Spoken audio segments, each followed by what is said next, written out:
Chicago ও আশপাশের এলাকায় national guard মোতায়েনের অনুমতি দিতে অস্বীকৃতি জানিয়েছে যুক্তরাষ্ট্রের সুপ্রিম কোর্ট। এতে ইলিনয় স্টেট সহ শিকাগো সিটিতে ট্রাম্প প্রশাসনের অভিবাসন আইন প্রয়োগের পরিকল্পনা আটকে দিল।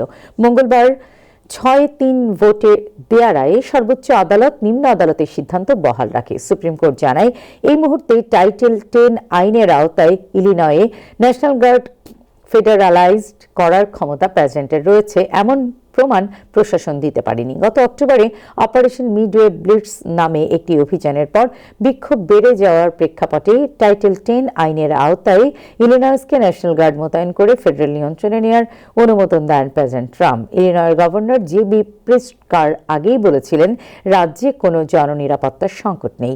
সেনা মোতায়েনের সিদ্ধান্তকে তিনি অপ্রয়োজনীয় ও রাজনৈতিক বলে আখ্যা দেন। এর আগে নিম্ন আদালতও মন্তব্য করে, রাজনৈতিক বিরোধিতা কখনোই বিদ্রোহ নয়।